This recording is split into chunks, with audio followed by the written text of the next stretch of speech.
पाकिस्तान और IMF के दरमियान मुज़ाकरात का अगला दौर आज भी होगा। IMF वफ़द को एंटी मनी लॉन्ड्रिंग के इक़दामात से मुतालिक और ट्रेड बेस्ड मनी लॉन्ड्रिंग के ख़तरात की निगरानी के इक़दामात से आगाह किया जाएगा। IMF वफ़द को सैलाब के असरात और उसके लिए इक़दामात पर भी ब्रीफिंग दी जाएगी। हम बात करेंगे इस पर डॉन न्यूज़ के रिपोर्टर ताहिर शरानी से।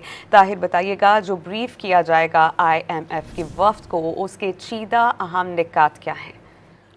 जी, पाकिस्तान और IMF के दरमियान जो आज मुज़ाकरात का एजेंडा है उसमें मुख्तलिफ किस्म के अमूर ज़ेर बहस आएंगे। हुकूमती ज़राए से जो हमें तफसीलात मौसूल हुई हैं उसके मुताबिक IMF वफ़द को आज ट्रेड बेस्ड मनी लॉन्ड्रिंग के ख़तरात की निगरानी के इक़दामात से आगाह किया जाएगा। एंटी मनी लॉन्ड्रिंग इक़दामात के हवाले से जो हुकूमत पाकिस्तान काम कर रही है उस पर IMF को तफसीली ब्रीफिंग दी जाएगी। ज़राए का कहना है कि IMF वफ़द को सैलाब के असरात और इसके लिए इक़दामात पर ब्रीफिंग दी जाएगी। आज पंजाब हुकूमत की तरफ से IMF को जो सैलाब में नुकसानात है उस हवाले से ब्रीफिंग दी जाएगी। गुज़श्ता रोज़ सिंध, खैबर पख्तूनख्वा और बलूचिस्तान हुकूमतों की जानिब से जो सैलाब के नुकसानात है उस पर ब्रीफिंग दी गई थी। IMF को NFC के प्रोसेस से मुताल्लिक़ तफसीलात से आगाह किया जाएगा।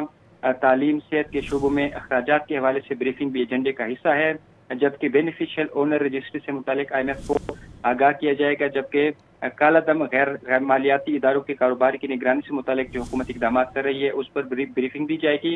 IMF को ई-पेड्स प्रोक्योरमेंट सिस्टम से मुताल्लिक़ ब्रीफिंग दी जाएगी, जबकि ऑडिटर जनरल ऑफ पाकिस्तान की जानिब से जो ई-पेड्स की एक्सटर्नल ऑडिट की तफसीलात हैं उससे भी IMF को आगाह किया जाएगा। जी, बहुत शुक्रिया आप ताहिर, आप हमें अपडेट कर रहे थे।